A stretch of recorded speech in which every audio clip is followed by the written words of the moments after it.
Muito bem, sejam todos bem-vindos. E aí, pessoal, tudo tranquilo?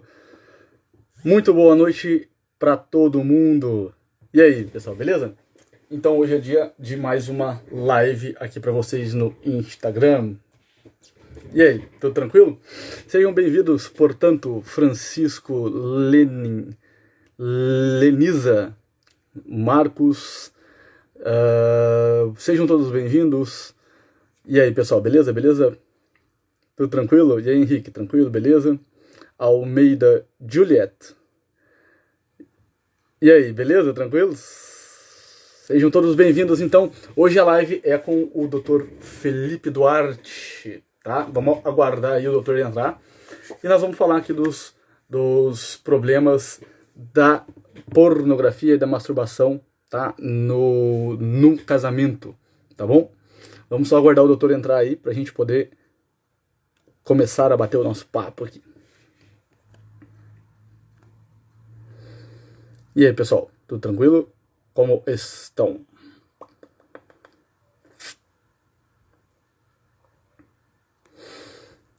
Muito bem. Teve um cara que já falou uma besteira ali, eu tava aqui, já bloqueei o vídeo ao vivo pra ele já não pode mais ver a live. E aí, pessoal, beleza? O pessoal fala, cara, faz a live com comentário desativado. Ah, eu gosto de ler as coisas que vocês escrevem aqui ao longo da live, mas tem uns caras que vêm às vezes pra sacanear. Cadê o Doc? Cadê o doutor aí? Doutor Felipe Duarte. Vamos ver se ele já tá por aí. Deixa eu ver aqui. Eu acho que ainda não, né? Alguém viu o doutor entrando por aí? Então, pessoal, a gente vai falar hoje aqui sobre os problemas da pornografia no relacionamento, né? Os problemas da pornografia, como a pornografia também altera, inclusive, a vida sexual do casal, tá? Inclusive a vida sexual do casal, tá? Então, eu tô aguardando só o doutor entrar aí pra gente... Vamos ver aqui.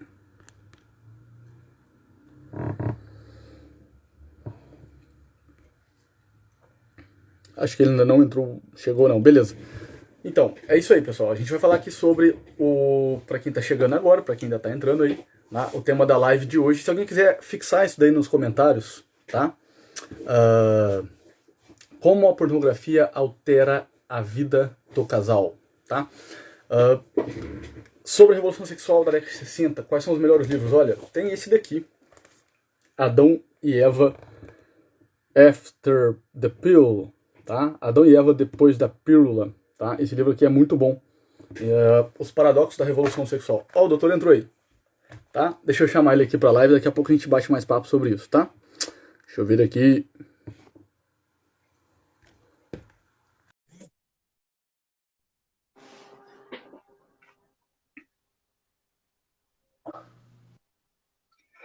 Salve, doutor! E aí? Beleza? E aí, tudo bem? Tudo bem, Miguel. Seja bem-vindo então, doutor. Tudo bem. Muito obrigado, muito obrigado. Finalmente saiu, né? Que a galera não sabe que a gente já tinha tentado aí algumas Finalmente! vezes e não tinha dado Há certo. meses já tentando combinar. A gente, acho que já... na terceira vez que a gente tentou combinar aqui, E rolou. rolou, funcionou, graças a Deus. Acontece com quem trabalha muito, não tem jeito.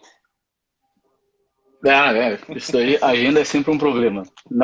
A agenda não é uma boa amiga. Mas melhor assim, melhor assim. É. Então, olha só, o pessoal tem gente perguntando o tema, né? O tema da live hoje, né? A gente vai falar assim, né, o tema é como a pornografia altera a vida do casal. Tanto a vida sexual, quanto a vida afetiva, quanto a vida do casal como um todo. Então, bom, vocês já me conhecem, né? Eu queria que o Dr. Felipe se apresentasse, falasse um pouquinho e, né, ficasse à vontade para falar com o pessoal, enfim, né? Sim, sim. Primeiro agradeço, né, a oportunidade de estar aqui. Esse é um tema que as minhas seguidoras sempre me pediram, na verdade, para falar sobre eles. Para quem não me conhece, eu sou Felipe, eu sou ginecologista obstetra.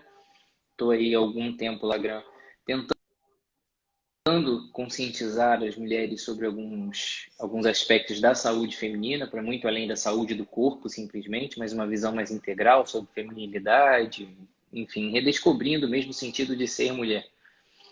E nessa caminhada aí a gente já falou muito sobre doenças, já falamos também sobre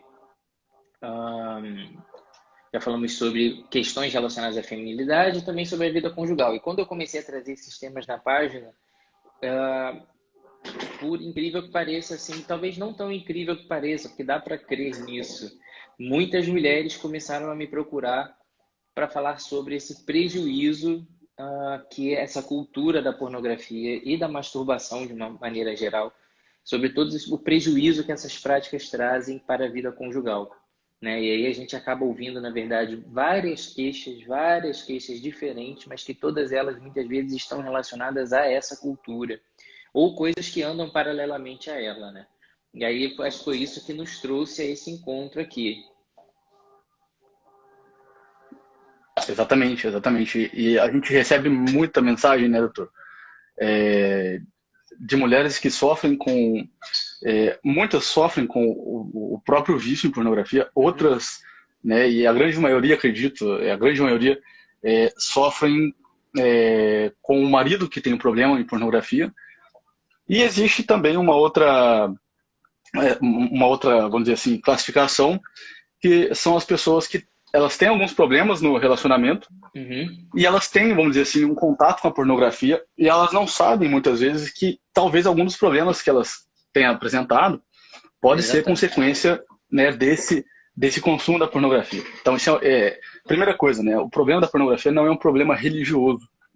A gente tem que tirar isso de cena, de que a pornografia é um problema, né, religioso. Não, não, não. O problema de pornografia é um problema de saúde. Em primeiro lugar, é um problema de saúde. Inclusive em Utah, nos Estados Unidos, né, foi declarado uma questão de saúde pública, né, lá em Utah, nos Estados Unidos. E de fato, né, de fato é um problema de saúde. Então a gente vai falar aqui, né, assim, a gente não vai falar de nada de religião, a gente vai falar nada disso. A gente vai mostrar como, né, assim, a pornografia altera muitas coisas dentro do homem, dentro da mulher, e como que, né, evidentemente isso, por mais que aparentemente, né, parece que não, isso aqui melhora o casamento, melhora o relacionamento, né, doutor? Quantas vezes a gente ouve isso daí, né? Ah, a gente vai usar um pouco a pornografia para poder melhorar a nossa relação, a gente vai usar um pouco de pornografia para poder melhorar a nossa relação sexual. E esse, inclusive, é o discurso que é pregado, né, hoje em dia. A gente está aqui para mostrar que não é bem assim, né? Não é bem assim. Na verdade, isso pode piorar o relacionamento, né? Isso pode piorar o casamento e é isso que a gente vê, né? A gente vê, infelizmente, divórcios acontecendo muitas vezes por conta disso, porque por conta da infidelidade, né? Assim, acaba que a gente vai explicar daqui a pouco isso daí, mas o consumo de pornografia ele inclina ou de algum modo aumenta a quantidade, o número dos divórcios, né? Ou seja, a infidelidade conjugal, o sujeito, por conta do caráter progressivo do vício, chega uma hora que ele quer sair da tela, ele acaba, né, procurando de repente uma outra mulher ali, porque os vídeos já não tem mais graça. Então a gente vai falar de muita coisa importante. Fique aqui com a gente, né? Chama outras pessoas, né? Mostra essa live para tua amiga, para tua vizinha, para tua companheira, né? E fica aqui com a gente porque você vai aprender bastante coisa. Inclusive, esse já é um dos maiores obstáculos que a gente tem quando a gente fala sobre esse tema, porque a maioria das pessoas tem vergonha de abrir uma live ou abrir um material sobre esse tema para estudar, né? Porque a gente ainda vive nessa sociedade muito preconceituosa, né? E talvez a gente alimente alguns tabus que nos impeçam de tocar propriamente nesse assunto, né? Como se falar sobre essas coisas fosse coisa de gente depravada, ou pervertida, ou tarada. E muitas vezes as pessoas têm vergonha de procurar ajuda, né? Ou de estudar sobre o assunto para ajudar outras pessoas, porque tem medo de serem taxadas como meros curiosos no assunto, ao invés de quererem realmente tratar esse assunto com a seriedade que ele merece, né? E isso também acaba alimentando mais essas práticas viciosas e danosas para o relacionamento. Mas antes de elas serem danosas para o relacionamento, o que muitas pessoas não entendem é que essa prática ela é muito prejudicial ao indivíduo. Isso vai trazer consequências ao relacionamento, mas isso é uma prática que começa no indivíduo. antes mesmo do namoro, antes mesmo de um casamento, e já existe um prejuízo imenso para a pessoa, né? E infelizmente hoje, quando a gente olha, ainda mais no universo masculino especificamente, né? Acho que esse aspecto ainda é um pouquinho mais cruel com os homens nesse sentido, porque isso, de uma certa forma, ajuda alguns homens a construir aquilo que eles acreditam que seja a sua masculinidade. Existe talvez até um estímulo de muitos pais com que os seus filhos consumam material desse tipo, né? Então, o adolescente hoje, ele cresce ouvindo dos pais ou a negligência ou a conivência, né, com essa situação. E dos profissionais de saúde, muitas vezes, eles crescem sendo estimulados a buscarem esse tipo de material por meios próprios, inclusive, ou orientados também, o que é pior, né? Nós temos vários terapeutas sexuais, psicólogos, de maneira geral, que estimulam essa prática há pouco tempo. Alguns dias eu estava num grupo de amigos no WhatsApp e eles compartilharam uma conversa entre duas psicólogas, uma se diz terapeuta sexual, ensinando como orientar crianças a se tocarem e estimularem, como realizar essa educação sexual nas crianças, né? E são evidentes as tragédias que estão por vir nas próximas gerações em virtude dessa mentalidade cruel, totalmente destrutiva e perversa com essa geração. Com a nossa geração já é cruel, com as que estão por vir, talvez mais ainda, né? Claro, sem sombra de dúvida. E, inclusive, geralmente o pessoal que obedece a esse tipo de voz, eles não sabem, muitas vezes, que essa voz aí, na verdade, ela tem uma origem, seja assim, talvez essa ideia, né, de que está tanto na cabeça dos homens, por exemplo, né, de que não, isso é coisa de homem, é que menino tem que fazer isso mesmo. Essa ideia, se a gente fosse voltar alguns, sei lá, 200 anos na história, talvez, não estaria na cabeça dos pais, não estaria na cabeça dos avós.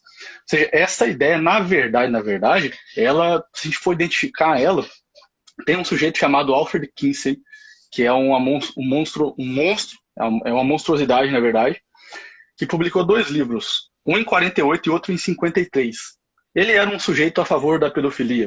A concepção que ele tinha da sexualidade era, vamos dizer assim, incutir a pedofilia um pouco na sociedade. E o Kinsey, ele era amigo, né, próximo de um sujeito chamado Hefner, que é o fundador da Playboy. O Hefner, ele lança a Playboy em 1953, com a Marilyn Monroe no final do ano. O que acontece? O Hefner, de algum modo, olha para aquilo e fala assim, não, peraí, mas se eu colocar isso para a sociedade desse jeito, eles não vão aceitar. É muito agressivo. E o Hefner falou assim, não, peraí, a gente tem que colocar isso daqui para a sociedade de, né, assim, ó, né, acessar, né, pornografia, ver, né, cenas de nudez, é coisa de, né, high society. Ou seja, é coisa de homem que está lá tomando seu whisky, dirigindo a sua BMW, né, então, né, tanto que a expressão, aquele cara é um playboy, vem daí. Até hoje a gente fala, ele é um playboy. Ou seja, por quê? Porque era coisa de gente que tinha muito dinheiro. E ainda a gente tem resquício disso no imaginário das pessoas até hoje. O Hefner, ele entrou no coração, ele entrou nas casas, ele entrou nas famílias, dizendo o seguinte, olha, você tem que educar o seu filho para que ele veja a revista Playboy, porque isso é coisa que homem faz.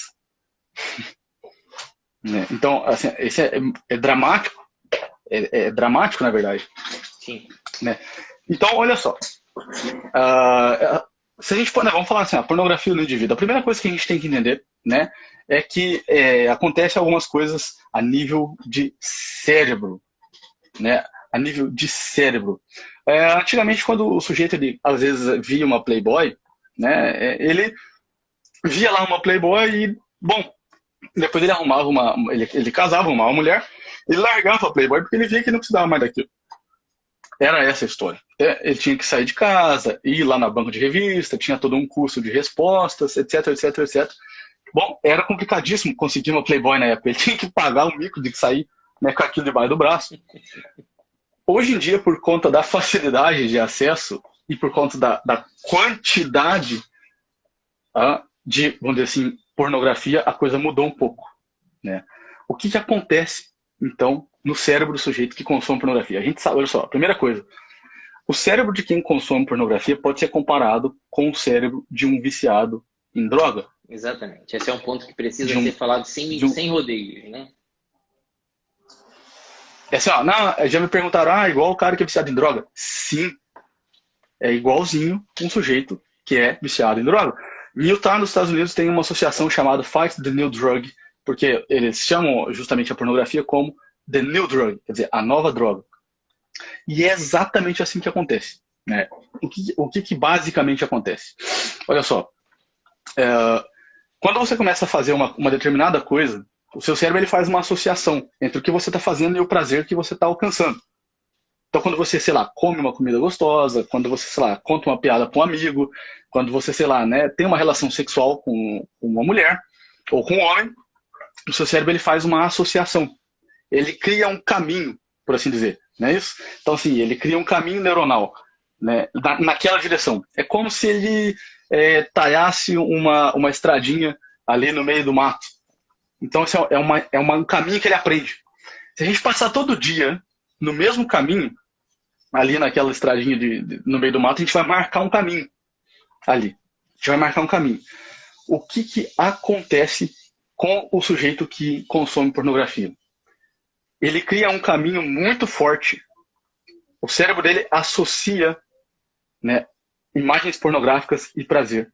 E ele cria um caminho muito forte. Quando ele vai procurar mulher real, o cérebro não tem caminho nenhum marcado ali, por assim dizer. Por assim dizer, o cérebro não vai associar prazer nenhum com uma mulher real. Essa é a primeira grande consequência. E é isso que a gente ouve todo dia. Não é isso, doutor?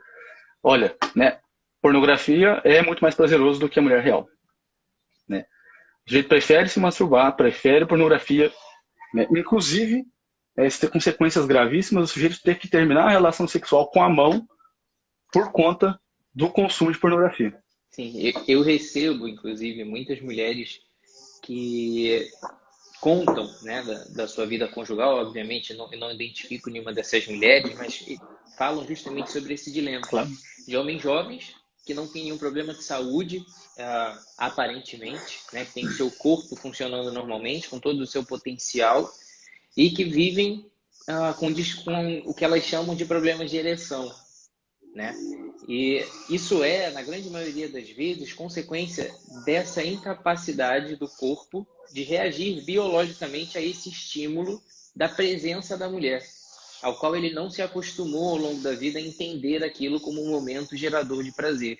Né? Porque houve sempre essa fuga para uma realidade escrachada, uma coisa irreal, primeiro de tudo, depois estereotipada, escrachada, apelativa, né?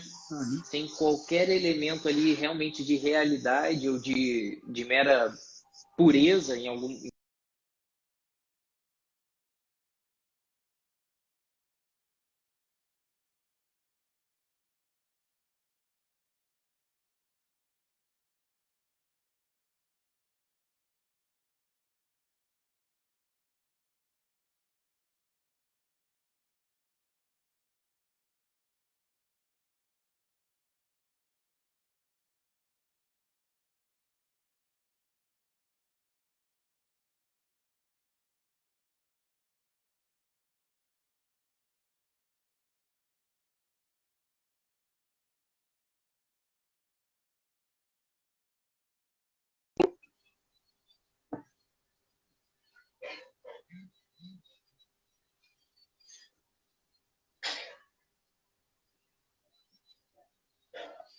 Pessoal, estão conseguindo ouvir?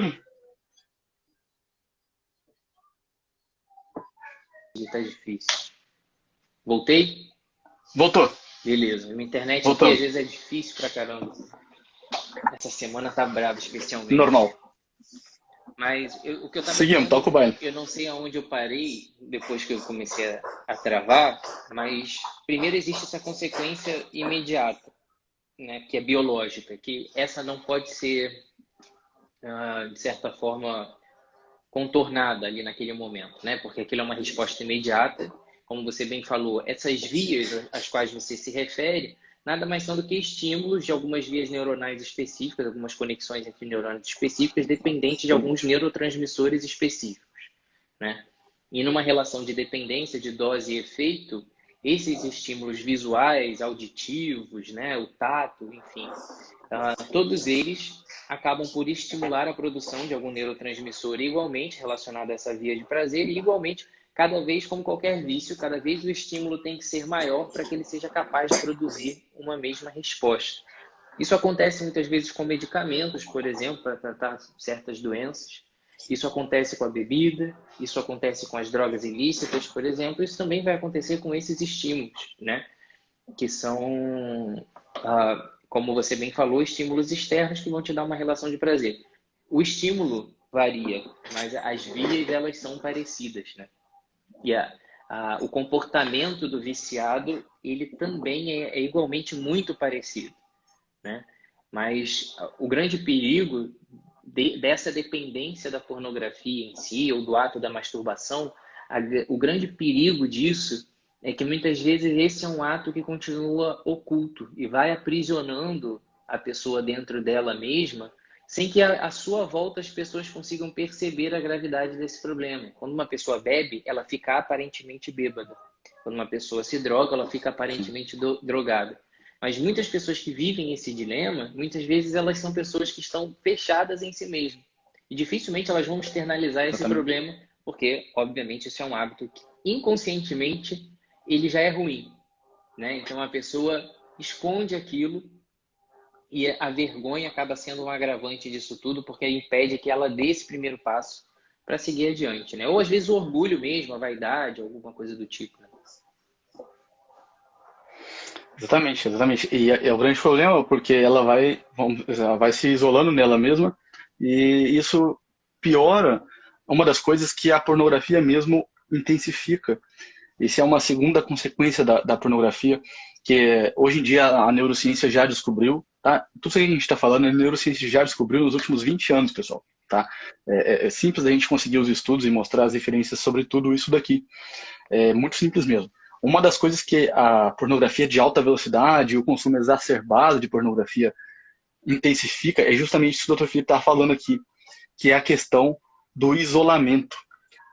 O sujeito que consome pornografia, né, em excesso, né, e ele se torna um dependente químico da coisa, se torna um dependente químico, depois a gente pode até explicar como que funciona esse negócio da dopamina, o que acontece com ele? Ele vai, vamos dizer assim, perdendo ainda mais a capacidade de criar vínculos reais. Porque ele vai ficando cada vez mais isolado no mundo dele. E a pornografia, na verdade, já é isso. Ela, de algum modo, ela provoca isso, né, no sujeito. Aquele homem, aquela mulher, ela vai se tornando uma pessoa fechada dentro dela, incapaz de estabelecer vínculo com um amigo, incapaz de estabelecer um vínculo de amor com uma namorada, com uma noiva. Ela vai se tornando uma pessoa isolada socialmente. Isso dói muito. Isso dói muito no coração. Porque ela vai se tornando uma pessoa fria, né? Uma pessoa que ela não consegue estabelecer vínculo. Inclusive, internet acho que tá caindo muitas de novo, pessoas... galera. Não sei se eu tô aparecendo aqui para vocês. Aqui tá normal. Aqui tá normal. Aqui tá normal, doutor. Vocês estão conseguindo ouvir aí, pessoal? Eu acho que sim, né? Tá tudo ok por aqui, doutor. Beleza? Tá? Joinha. Para melhorar a conectividade aqui com o meu Wi-Fi. Aqui estamos ok. Mandando mensagem Beleza. Pra minha esposa. A minha internet tá ruim. Eu já tentei botar aqui no 4G, Show. mas tá pior ainda. Não sei se é o tempo aqui no Rio de Janeiro que piorou, alguma coisa assim, enfim. Já pedi para minha esposa tentar melhorar o aparelho do Wi-Fi para a coisa se regularizar aqui um pouquinho. Mas agora voltamos. Estamos ok. Então, o que acontece? Muitas pessoas buscam a pornografia já por uma dificuldade de estabelecer vínculo. Já por uma dificuldade prévia que elas tinham de estabelecer um vínculo afetivo. Uhum. Eu costumo falar muito aqui que a pornografia tem muito a ver com o medo da intimidade real. Né? O medo, né, da intimidade. Isso é claro, né? São pessoas que têm dificuldade de estabelecer de estabelecer intimidade. Eu queria que o senhor falasse um pouco sobre isso, né?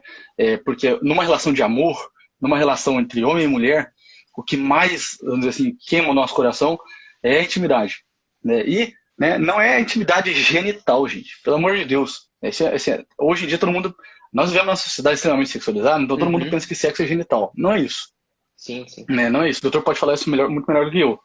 Mas intimidade, né, é uma das coisas que o sujeito muitas vezes procura a pornografia porque ele tem medo, né, de se estabelecer um vínculo, ele tem dificuldade de estabelecer um vínculo com uma pessoa real, e aí, bom, ele se estabelece um vínculo com uma pessoa que não existe, né? É muito mais confortável, é muito mais fácil ele estabelecer um vínculo com uma pessoa que na realidade está distante. Eu tenho medo de estar perto dela. Sim. É exatamente isso. Você bem mencionou a intimidade, quando a gente fala em intimidade, né? Quando, por exemplo, a gente vai conversar com uma pessoa sobre um determinado assunto e a gente não sabe se a gente tem intimidade suficiente para falar com ela. Isso nada mais, isso não tem a ver nada mais, nada menos do que com essa capacidade que nós temos de entrar no espaço do outro. E esse espaço não é necessariamente físico, né? Não é uma proximidade física, necessariamente. Muitas vezes ela se manifesta assim também, obviamente, que essa afetividade entre as pessoas, ela depende muito dessa proximidade de atenção, de carinho, de tato, né? Isso tem uma certa relação, mas não é exclusivamente isso. A intimidade tem a ver com esse espaço da existência do outro no qual a gente é capaz de penetrar, porque o outro se abre espontaneamente à nossa entrada ali.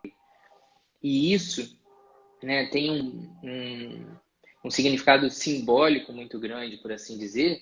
Isso é um símbolo muito grande, porque, obviamente, dentro de nós guardamos todo esse sagrado que nós temos. Isso não depende de uma visão meramente religiosa, mas o sagrado nesse sentido do valor individual que nós temos, né, dessa nossa natureza elevada que nós temos dentro de nós. Todos nós temos um valor inerente a isso. A nossa existência, a existência do ser humano, diferente das coisas, diferente dos animais, ela é dotada de um valor. O que significa isso? Significa dizer que, por exemplo, se você vai beber um copo d'água, você não se preocupa com a água, na impressão que você vai deixar com a água, você não se preocupa com o valor que a água tem, você se preocupa com as características da água que você vai beber, que invariavelmente te trarão a satisfação de matar a sua sede. Se você vai beber um bom vinho, a mesma coisa. Se você vai comer a comida, a mesma coisa. Você não pensa, ai meu Deus, eu quero comer essa comida maravilhosa, mas eu não quero magoá-la por estar devorando essa comida. Essa relação toda te traz prazer. Quando você transfere essa relação, esses sentimentos que você tem para o nível dos relacionamentos interpessoais, isso assume um plano um pouco mais elevado. Porque as pessoas, elas têm valor. E isso é uma coisa que as coisas e os animais, teoricamente, não têm na mesma escala, no mesmo grau. Obviamente que não é para maltratar os animais, né? Eu não estou falando nesse sentido, mas quando nós nos relacionamos com pessoas, nós damos uma importância à pessoa não só pela capacidade que ela tem de trazer algo de volta, mas por aquele valor que é inerente a ela. Isso é a leitura mais sublime do amor entre homem e mulher. Quando você descobre tudo aquilo que há dentro dela, né, aquilo que dá a ela aquele valor no sentido de ser única, no sentido de ser insubstituível nesse aspecto, e isso faz com que naturalmente você se direcione a cuidar, né, a valorizar, a querer estar junto, né, a proteger de alguma forma. Num relacionamento homem-mulher, num relacionamento matrimonial, na vida conjugal propriamente, que é o objeto maior dessa nossa discussão de hoje, isso tem que estar muito bem compreendido e muito bem praticado, né? Quando nós falamos em intimidade, nós estamos falando dessa abertura que nós damos da nossa vida a uma outra pessoa para que ela nos conheça na nossa mais profunda existência, com todos os nossos defeitos, com todas as nossas qualidades, e aprendendo a admirar, a cultivar tudo isso. Isso é um grande desafio, porque isso nos torna, obviamente, vulneráveis uns aos outros. E não que isso seja uma coisa ruim, né? É próprio da nossa existência nos abrirmos e nos tornarmos, de certa forma, vulneráveis, nos permitirmos viver esses sentimentos. Isso nos propicia viver situações de traição, isso nos propicia viver situações de desavenças, isso nos propicia a viver situações de abandono, mas também nos propicia viver uma situação de uma união perfeita, a ponto de vivermos como uma só carne, né, no sentido mais amplo e mais belo que essa expressão pode ter. Então, quando nós falamos de uma pessoa que está abraçada na sua realidade, que está amando a sua realidade, que vive na realidade, ela está plenamente consciente de tudo isso que ela está vivendo nas suas relações. Uma pessoa que foge da realidade é uma pessoa que tem medo dessa vivência, muitas vezes, do incontrolável. Porque quando nós nos damos a uma outra pessoa, nós nos abrimos a ela e nos tornamos vulneráveis a ela, nós corremos o risco de nos decepcionar. Nós corremos o risco de nos expormos ao erro do outro, de sermos, de certa forma, prejudicados. Amar é inseguro, né? Amar é isso, é sair dessa nossa zona de conforto e ir em direção ao outro. É se entregar, é renunciar, é abdicar de um monte de coisas, obviamente. E é claro que existe um caminho muito seguro, né, na nossa cabeça de fugir disso tudo. Né? Uma tentativa de viver uma vida em que nós possamos experimentar os prazeres que as pessoas são capazes de nos dar, como um copo d'água, uma taça de vinho, uma comida boa, sem que nós nos coloquemos nessa condição de vulnerabilidade de estarmos abertos ao outro. E é justamente nesse sentido, né, que muitas pessoas acabam fugindo para essa via, né, de ilusão, de se acostumar com esses estímulos que, a princípio, são prazerosos, não fossem, não existiria tanta gente viciada, né? Mas há uma tendência das pessoas quererem caminhar por essa zona aparentemente mais segura e desfrutar desses estímulos, né? Seja visual, seja um estímulo tátil, ou audição, ou qualquer um deles, sem que nos tornemos vulneráveis por ter que interagir de fato com essas pessoas. E por isso que tantas vezes eu trato desse assunto, né?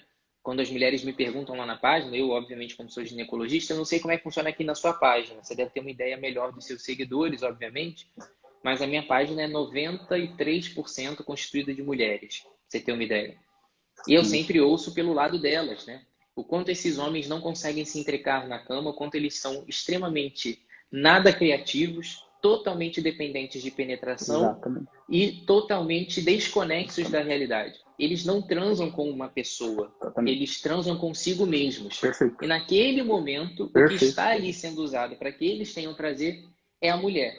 Mas na grande maioria das vezes, esse homem, desconexo daquela cena de relação totalmente, ele está acostumado a se resolver com a própria mão. Né? E isso é um aspecto que torna essa fuga tão cruel, e muitas vezes o homem não percebe que ele só sabe se relacionar consigo mesmo num mundo que não existe, né? Absolutamente perfeito. Exatamente isso que acontece. Exatamente. A pornografia, de algum modo, ela leva o sujeito para um tipo de universo paralelo, né? Onde, vamos dizer assim, ali não existe sofrimento, ali não existe cheiro, ali não existe o outro, né? Não existe nada mais, nada menos do que ele e ele mesmo. É muito interessante a doutora falando sobre a questão do amar, porque aí a nossa live ela toma um rumo. Eu tinha pensado em falar sobre cérebro, sobre dopamina, sobre isso, sobre aquilo, mas se a gente for falar sobre isso, que tipo de gente que a gente seria, né? Que tipo de gente que a gente seria? Né? Não, a gente não é só isso. Né? Então isso é muito fácil de falar, isso é muito fácil de explicar. Agora, quando a gente começar a entrar no tema mais sutil, que é o amor, aí a coisa já muda um pouco de tom, a coisa já muda um pouco de voz, porque é muito importante lembrar isso. Tem a história de Narciso. O pessoal está ouvindo ainda? O doutor ainda está aí? Estão ouvindo, pessoal? Aí, voltando. Beleza. Olha só, beleza. Na história de Narciso, o pessoal geralmente associa a história de Narciso, né, aquele mito grego, como Narciso olhando para a água e vendo o próprio reflexo. Mas antes disso, existe um acontecimento, né, na adolescência de Narciso, com seus 13, 12 anos, que explica exatamente isso para nós. Narciso, quando ele chega com seus 12, 13 anos, ele chega diante de um vale ele conhece um negócio que todos nós já conhecemos, que é o eco.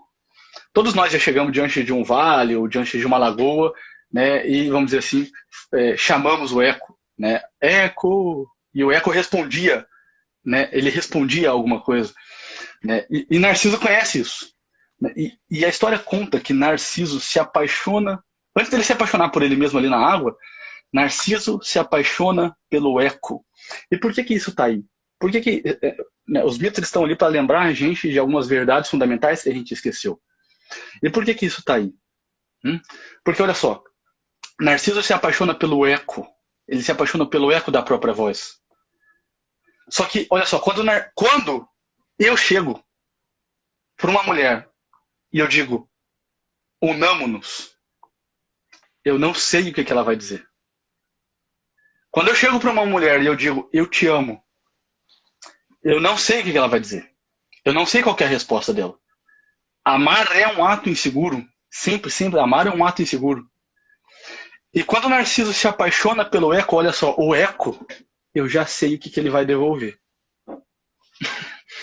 Eu já sei o que ele vai me dizer de volta. Mas na verdade, quando eu chego pro eco e falo, eu te amo, o eco não responde, eu te amo. Ele responde só o finalzinho, né? Ele responde, amo, amo, amo. Ou seja, é um tipo de, vamos dizer assim, saciação, mas, vamos dizer assim, muito se apaixona, tá? Vamos dizer assim. Opa. Narciso se apaixona, na verdade. Eu vou tentar abrir a porta aqui do meu escritório só para tentar aumentar aqui o Wi-Fi. Um minuto, porque está Tá, cortando beleza. muito, eu não conseguindo te ouvir tanto. Beleza, beleza.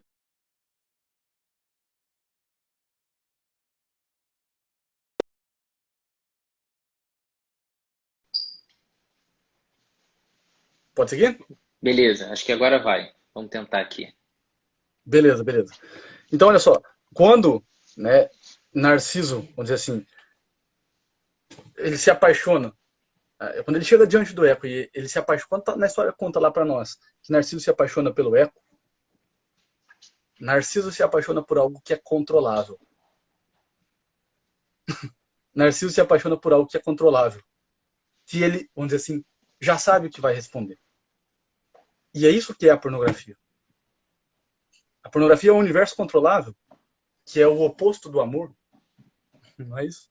O amor, ele é, vamos dizer assim, um lançar-se num abismo, num universo incontrolável. Num universo incontrolável. Sim, Que é o que nós somos feitos para isso. Nós somos feitos para o infinito. exatamente. E essa é a dinâmica, né, e a beleza dos relacionamentos de uma maneira geral. Né? É você se entregar e construir uma vida com aquele outro. Né? É ser um pouco menos de você para ser um pouco mais com o outro também. Isso envolve uma vida de renúncias, isso envolve uma vida de estar aberto às dificuldades.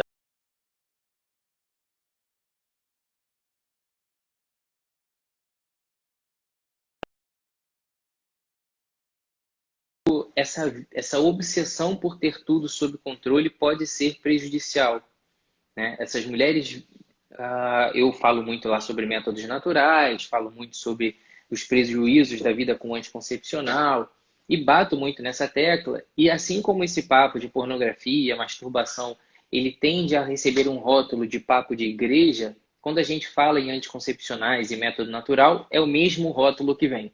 Como se quem dependesse disso, usasse isso ou gostasse disso porque a igreja diz que tem que ser assim. Né? Quando, na verdade, a compreensão desses assuntos ela tem que ser um pouquinho mais elevada. Né? Muitas vezes o que a igreja expõe como uma opinião sua é aquilo que já foi estudado, é aquilo que já foi validado pela observação da nossa realidade, por pessoas que tiveram uma visão além do alcance, por assim dizer, e conseguiram decifrar o comportamento humano. Quando você lê livros sagrados como a própria Bíblia, e você vê ali verdadeiros doutores, né? Pessoas verdadeiramente iluminadas, que olharam para a realidade e conseguiram decifrar esses enigmas do comportamento humano, você vê ali pessoas dizendo coisas como São Paulo disse, em que tudo posso, mas nem tudo me convém. essa é uma frase de grande efeito para nós, que deveria sempre ecoar no pensamento humano, seja você cristão, budista, seja você islâmico, o que for, né? Qualquer coisa. Isso é uma realidade inevitável de que nós somos dotados de uma verdadeira liberdade e que isso nos propicia fazer tudo aquilo que nós queremos e que isso é uma grande tentação a buscarmos sempre o mais fácil, porque assim somos totalmente livres, igualmente vaidosos, igualmente egoístas, né? Esses são instintos que nós temos na nossa natureza e quem nega isso ou é inocente ou é bobo, né? E vai acabar sendo vítima dessa própria incapacidade de enxergar a sua própria condição. Mas, quando a gente tem essa plena consciência da nossa liberdade, a gente tem essa plena consciência dos perigos que esses caminhos fáceis podem nos levar, né? Então, quando a gente olha para essa obsessão que a gente tem de controle da nossa realidade, de se sentir bem com exatamente aquilo que a gente quer para a nossa vida, a gente entende por que esse papo de anticoncepcional ser ruim faz tanto sentido, a gente entende por que essas práticas viciosas elas têm tanto sentido de serem evitadas, né? Então, tudo isso começa a se encaixar dentro de uma realidade que tem, sim, a sua repercussão espiritual, mas que ela acontece dentro do campo de uma realidade humana, de certas coisas que são inegáveis, né? O quanto nós nos tornamos vulneráveis, cada vez que a nossa vida, né, por assim dizer, vamos tentar aqui deixar a coisa bem clara. Nós não estamos falando aqui de um capricho, nós não estamos aqui falando de uma vida meramente religiosa, né, para quem quer controlar os seus instintos e as suas paixões. Nós estamos falando aqui da vida humana. A dinâmica da vida é essa. Seja você um monge, né, seja você uma freira que vive lá a clausura, seja você um ser humano que sai de casa, trabalha todos os dias, volta para sua família, todos nós temos uma luta em comum, né? Os padres, as freiras, os flanelinhas, os grandes empresários, todos nós temos uma luta em comum, que é o controle das nossas paixões. É do controle das paixões, do exercício das nossas virtudes, né? De preservar as nossas virtudes que nós nos engrandecemos. Quando a gente olha alguém na vida que a gente admira com bons olhos, né? Quando a gente sabe admirar as coisas certas, a gente admira porque ela tem virtudes ali que nos conquistam, né? Obviamente, uma pessoa com pureza de intenções, né? Você pode admirar coisas horríveis se você tiver um coração horrível igualmente. Mas as pessoas de bem, por assim dizer, quando elas olham alguém que é dotada de muita virtude, de coisas boas, ela admira aquilo e quer ser igual. Então, isso é o cultivo dessas virtudes é que nos torna seres mais elevados e que nos torna seres realmente realizados, felizes, né? Então, quando que nós conseguimos de fato nos apegar a essas virtudes e trazer essa virtude para a nossa vida? Quando nós controlamos as nossas paixões.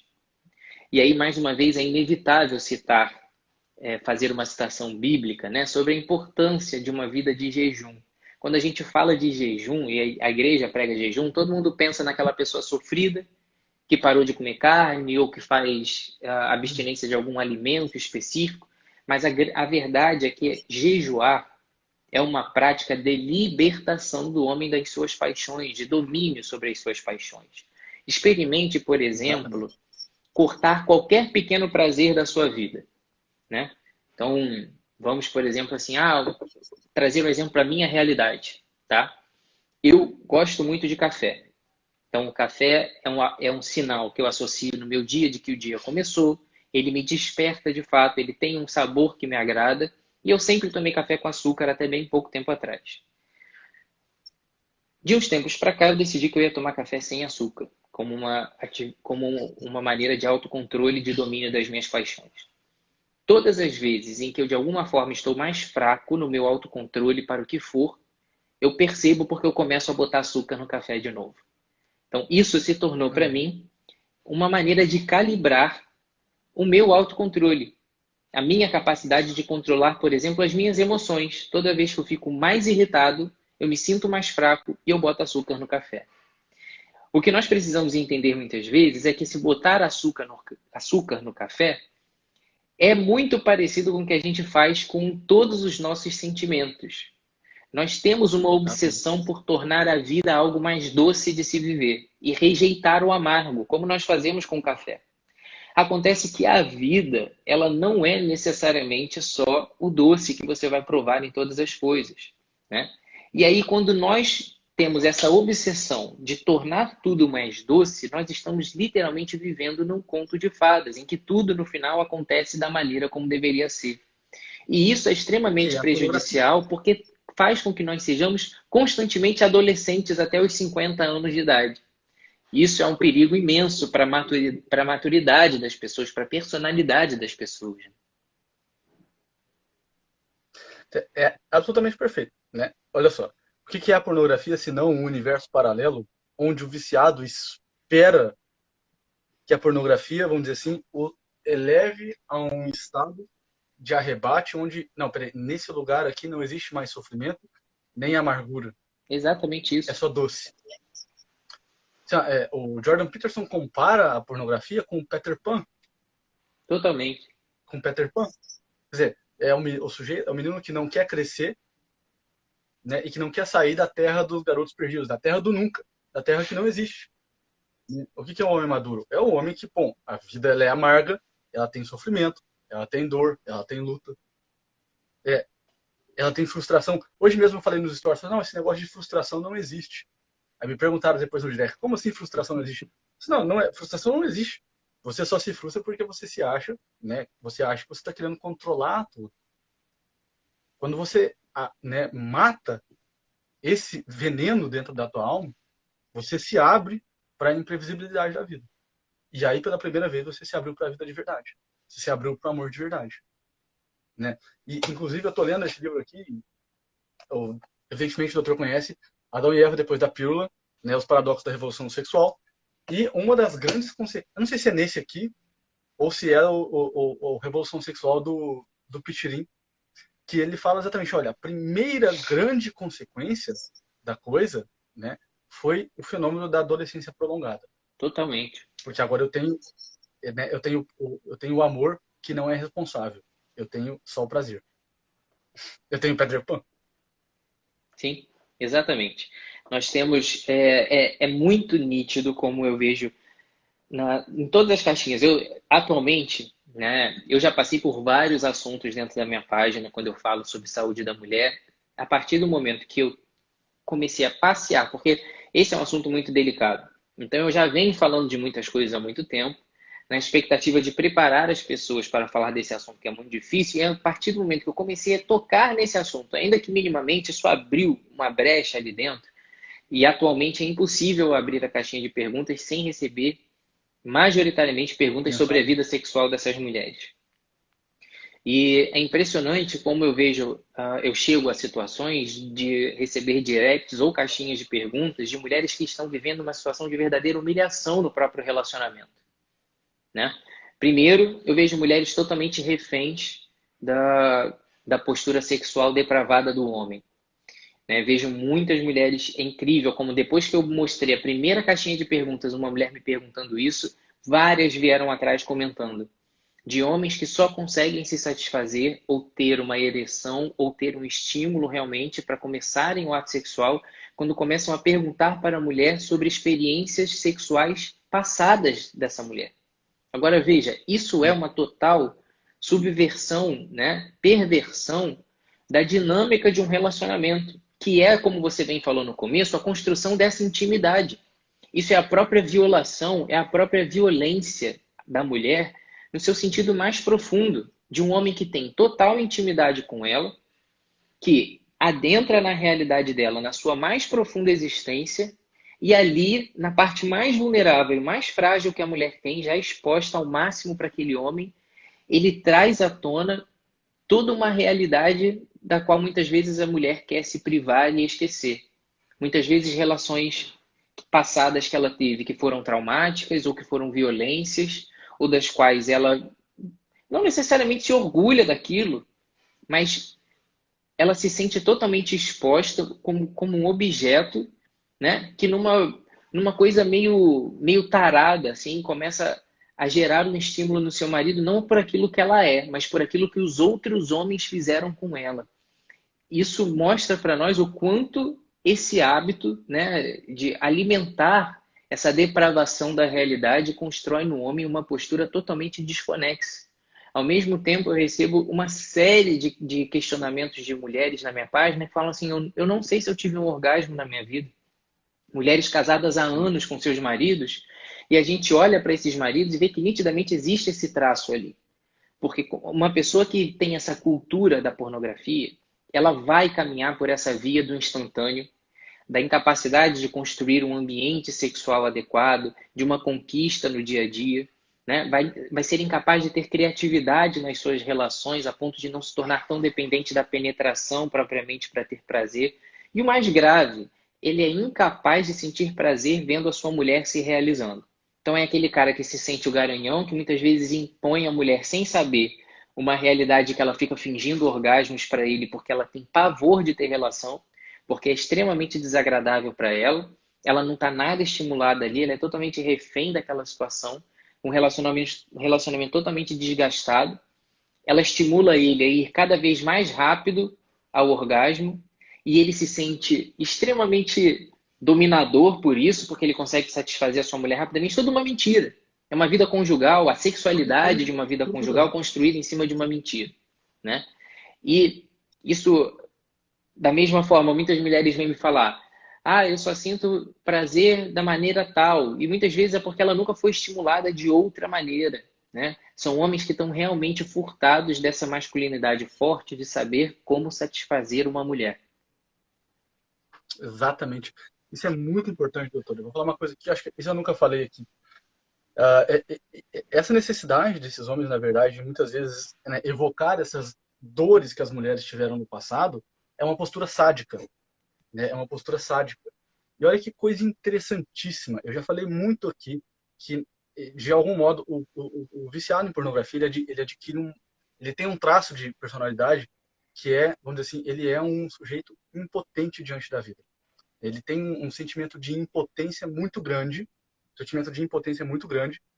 e a impotência ela é uma falta de criatividade. Ele não consegue criar diante do trabalho, ele não consegue criar diante, vamos dizer assim, da vida adulta, ele não consegue criar diante das dificuldades. Ele é um sujeito, no fundo, bem impotente. E o sadismo, ele é, de algum modo, uma compensação dessa impotência. Ele é uma tentativa de, pela força, mostrar para ele mesmo que ele pode algo. Né? Que ele, através do poder da força, ele pode. Ao passo que o amor, na verdade, né, o amor ele é o contrário, ele não é essa dominação pela força. O amor ele é criativo. O verdadeiro sujeito potente e capaz, ele é criativo. O amor ele é construtivo, ele cria, ele não destrói. O sadismo ele destrói, ele vem e mata. Ou seja, Exatamente. olha que coisa impressionante. E isso Olha que coisa subverte também impressionante. outro aspecto do amor, né? Que é desfigurar um relacionamento, no sentido de que, ao invés de viver uma prova de amor pela dominação, né, por essa capacidade de atingir o outro, de causar dano ao outro, ela faz com que cada vez mais o casal ali se esqueça do verdadeiro sentido de amar, que é ganhar o outro através da submissão. Né? Isso, obviamente, é uma questão extremamente negligenciada pelos casais, porque quando a gente olha para um casamento, a gente pergunta para a maioria dos casais hoje: por que você está com fulano? Por que você está com a fulana? Por que você está... Se um padre chegasse hoje no altar e perguntasse à maioria dos casais, um pastor, por que eles estão se casando, é bem provável que 99% dos casais respondesse essa pergunta de maneira errada, né? Porque quando nós decidimos amar, quando nós decidimos viver juntos, né, inspirados por um sentimento de amor autêntico, nós estamos ali assumindo que nem sempre eu serei o mais feliz daquela situação. E muitas pessoas hoje casam porque fulano me faz feliz. Eu hoje mesmo respondi uma caixinha de perguntas de uma seguidora que colocou que abandonou um relacionamento, apesar deles se darem muito bem, porque a sogra não gostava dela. Eu falei, graças a Deus para o seu parceiro que você teve essa atitude corajosa de largá-lo, porque se você não sabe se impor diante de uma sogra chata e ciumenta, imagina para os desafios de uma Exato. vida conjugal. Então, quando você chega diante de um altar e promete àquela pessoa que você a ama, jura para ela isso, para a vida toda, porque ela te faz feliz, você subverteu totalmente a ordem do que vai alimentar um relacionamento autêntico para o resto da vida. Que é, eu te amo porque eu escolhi que você é a pessoa pela qual vale a pena eu me esforçar para fazer feliz todos os dias. Quando a gente. E isso, esse sentimento, apesar dele parecer não ter nada a ver com sexo, ele é o que mais vai ditar a sua vida sexual. Porque quando você está numa vida conjugal, principalmente as mais longas, você precisa entender que nem sempre você sairá satisfeito de uma discussão, ou nem sempre sairá satisfeito de um passeio, nem sempre aquela comida que vocês vão comer é a que você gostou mais, mas muitas vezes é o filme que a sua parceira quis ver, é a comida que a sua parceira queria comer, e que naquele momento a maneira que você encontrou de dar prazer para aquela mulher, também na cama, não será necessariamente a melhor para você. Só que hoje é quase que impossível pensar nisso para uma sociedade que esqueceu o sentido sublime de ser submisso e de estar a serviço do outro, né? Se você não entende o que é ser gente, você não vai entender o que é viver uma vida conjugal, o que é existir dentro de uma realidade de uma vida conjugal.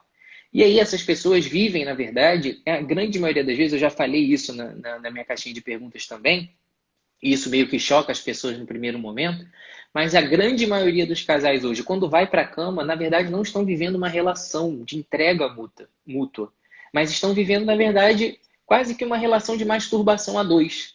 São duas pessoas se tocando, tentando encontrar qual é a maneira mais correta que elas têm para sentir prazer imediatamente, esquecendo que ali do lado delas existe alguém que tem tanto valor quanto ela, né, para o desfecho daquela relação. E isso é extremamente perigoso. E isso implode um casal de dentro para fora.